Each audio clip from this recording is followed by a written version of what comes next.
I begin? Okay, तो मैं colonel आनंद हूँ, डायरेक्टर हूँ एआरओ गोपालपुर में। एज ऑफ नाउ हम यहाँ पे गोपालपुर मिलिट्री स्टेशन में हमारा आर्मी रिक्रूटिंग ऑफिस जो कि ZRO कोलकाता के अंडर में हम इफेक्टिव हैं। हम यहाँ पे आए हैं फर्स्ट टाइम इस जॉब फेयर में पार्टिसिपेट करने के लिए।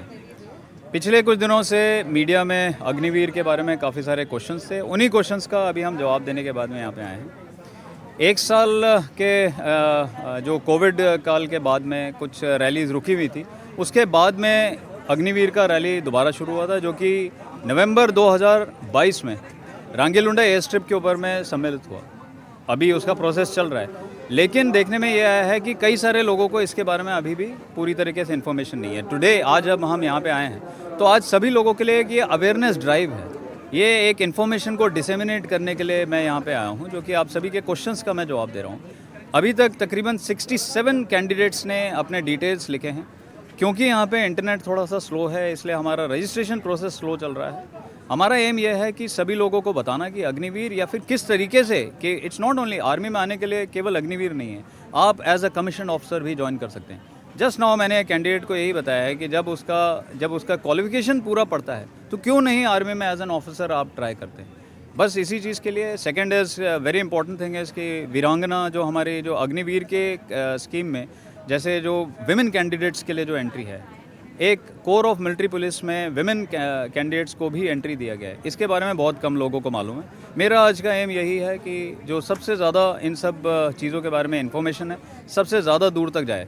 फ़िलहाल हमने 4 जो कॉलेजेस, जो लोकल कॉलेजेस और यूनिवर्सिटीज़ को कांटेक्ट किया और आज हम तकरीबन 4 यूनिवर्सिटीज़ को अपने पैम्फलेट और अपने इंफॉर्मेशन ब्रोशर्स दे चुके हैं। कितने वैकेंसी का कोई? ओके, वैकेंसीज़ जो हैं वो दिल्ली लेवल से या फिर हेडक्वार्टर, आर्मी हेडक्वार्टर लेवल से कंपाइल होती हैं और उसी हिसाब से डिसेमिनेट भी होती हैं। नॉट विद स्टैंडिंग आप वैकेंसीज़ के बारे में मत सोचिए, आप ये सोचिए कि क्या उस QR में वो कैंडिडेट्स फुल आता भी नहीं है।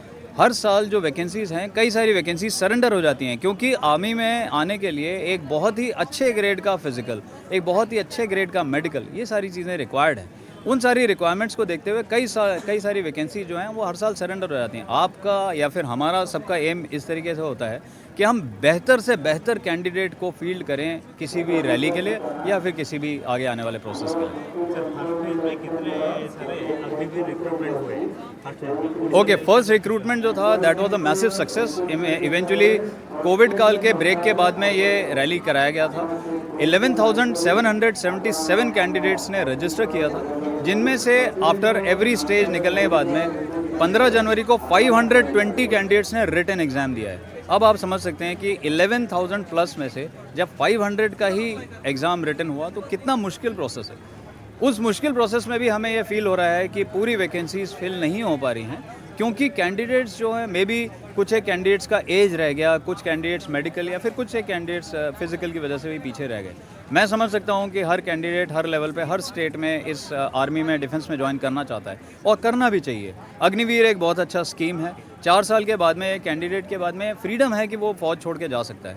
अगर इसके बाद में वो रिटेन होता है तो फिर अगले 15 ईयर्स या 20 ईयर्स के लिए वो फिर दोबारा अपनी सर्विस को एक परफेक्ट फॉर्म में स्टार्ट करता है। लेकिन कई एक कैंडिडेट्स या फिर कई एक सोल्जर्स जो होते हैं, उनको 4 या 5 साल की सर्विस के बाद में एक बंधन सा लगने लगता है। उस बंधन को ख़त्म करने के लिए दैट इज़ कि इसी एक वैकेंसी के ऊपर में कितने ज़्यादा से ज़्यादा कैंडिडेट्स आकर अग्निवीर की तरफ से सर्विस। सर, ओडिशा में चिलिका में ट्रेनिंग हुआ और गोलाबंद में भी हुआ था क्या?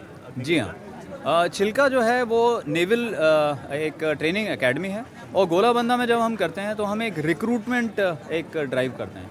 जब रिक्रूटमेंट प्रोसेस से निकलने के बाद में जो सिलेक्टेड कैंडिडेट्स होते हैं वो ऐसे ट्रेनिंग एकेडमी में जाते हैं। चिल्का में नेवी का एक एकेडमी है, ऐसे ही आर्मी और एयरफोर्स के अलग अलग ट्रेनिंग एकेडमीज पूरे कंट्री में रेजिमेंटल सेंटर्स के साथ में है। जो आजकल का युवा है जी, उनके लिए आप क्या कहना चाहते हैं? ओके। मैसेज करते हैं। मैं ये मानता हूँ कि इंडिया में जितने भी यंग पॉपुलेशन है, और रादर मैं सभी के लिए बोलूँगा कि हर इंडियन किसी न किसी तरीके से कंट्री की सर्विस ज़रूर करना चाहता है। ये हमारे में देश प्रेम की भावना है। मैं अपने आपस के जात पात और उसके भेदभाव की बात नहीं करता हूँ, क्योंकि फ़ौज में जो धर्म है वो पहन के आए हैं। फ़ौज में हमारा और कोई धर्म नहीं है। फ़ौज में जो कॉम्बैट ड्रेस है, ये जो वर्दी है, यही धर्म है। इस धर्म के अंदर में हर कोई इसके अंदर में सर्व करना चाहता है, क्योंकि हमारा पॉपुलेशन और हमारी अपब्रिंगिंग, वैसे हमारी अपब्रिंगिंग में हमें इस कंट्री के लिए, देश के लिए कुछ करने के लिए वो हमें हमारे माँ बाप ने सिखाया है। उनकी सिखावट की वजह से हर इंडिविजुअल कोई ना कोई तरीके से फौज या डिफेंस फोर्सेस के साथ में आना चाहता है। एक लॉस है जो कि है अवेयरनेस का। अगर अवेयरनेस सही होगी तो बचपन से ही एक कैंडिडेट या फिर बच्चे को वो घर वाले उसको उसी तरीके से आगे बुला के ला सकते हैं और फिर फौज में सर्विस कर सकता है। Okay, thank you sir. Pleasure pleasure, thank